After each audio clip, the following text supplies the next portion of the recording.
نن سبا زمونږ ملک په ترقۍ کې روان دی. ډالر چې دی د یو ورځ نه بلې ورځ ته چې دی په ښکته راځي. که تاسو وګورئ 25 روپۍ چې دی ډالر ارزان شو. دغه شانتې چیني چې کوم خلکو پټه کړې وه نو په هغې هم چاپې ولګېدلې او هغه چیني چې دی هغه سره حکومت ونیوله.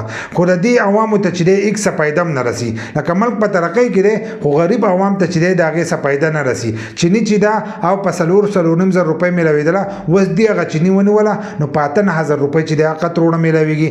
دغه شان ډالر چې دی هغه په ښکته راغی خو پېټرول چې دی د یوې ورځې نه بلې ورځې ته ګرانېږي. دغه شان ډیزل ورسره هم ګرانېږي. د دې نه مخکې به تاسو هم دا خبرې اورېدلې چې د روس نه چې دی ارزان تیل راځي.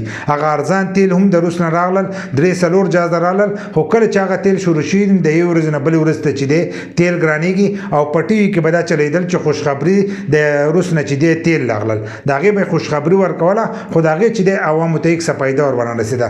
دغه شان ډالر چې دی په ښکته راغی خو عوامو ته چې دی د هغې هېڅ څه فایده نه رسي. بل دا د PDM حکومت چې ختمېدلو نو هغوی موږ ملک چې دی د دیوالیه کېدو نه ویستلو. نو دا د دې دیوالیه کېدو ویسته و ځکه چې ملک چې دی په هغې کې مهنګایي د هغې نه سیوا شوه. د دې نه مخکې چې دی هر څه چې دی هغه به ارزان میلاوېدلو.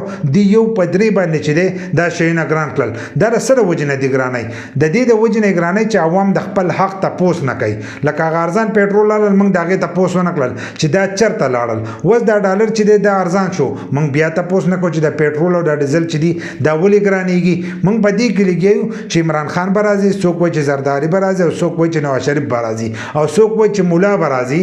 لکه ځینې کسان خو خالي په دې کې نښتي دي چې مولانا به راشي هغه به اسلام راولي او ځینې وایي چې د پښتنو د پارټیانې به راشي نو پښتنو ته به خپل حقوق چې دي دا ومیلاو شي. د ټول نه غټ بېوقوفه چې دي دغه دوه خلک دي چې کوم د اسلام او د پښتو دا خبره کوي. نه به مولانا اسلام راولي هغه هم راغلی دی اسلام یې رانهوستلو او دا نور د پښتنو حقوق دي چې په دغه ځای کې ناست او د بیلونه پاس کوي دي په هغه ټایم کې غږ ول نه کوي. خو کله چې د دې نه عهدې لاړ شي نو دي بیا دغه چغې وکاږي. مولانا چې دی تر اوسه پورې چغې نه ایستلې اوس په هغه هم راوځي د مهنګایي خلاف په هم راوځي. اوس یو څو ورځې مخکې به تاسو د هغه بیان هم کتلی. هغه وایي چې ما د عدم اعتماد نه کولو دا په ما باندې زرداري کړی دی او د دې نه مخکې وي چې دا د امریکې سازش نه و دا د دې مولانا سازش و. نو دې ډایرکټ د دغې خپلو خبرو نه اوري. دا منافق دي دا ټول منافق دي.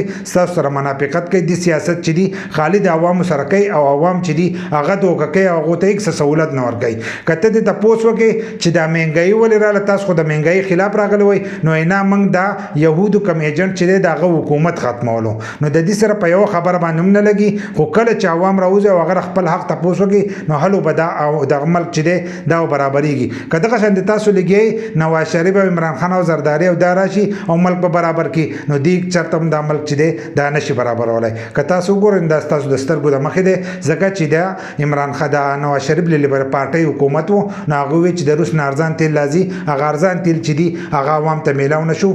دا ټول چې دي دا ستاسو سره ډرامې کوي او دا چې دي د دې ملک په حق کې نه دي خالي د خپلو جیبونو په حق کې دي. که تاسو وګورئ د PDM کم کسان چې دي هغه ټول وستلي دي په بهر ملکونو کې ناست دي. نو دوی به د دې ملک څه سوچ وکړي؟ دوی خالي کاروبار له راځي خپل کار وکړي او خپل په جیبونه ډک کړي او په مخه لاړ شي بهر ملکونو ته. نو دا چغې مه وکړئ د دې شیانو نه چې دی دغه شی یو عوام جوړ شي او د خپل حق چې دی د هغې تپوس وکړئ.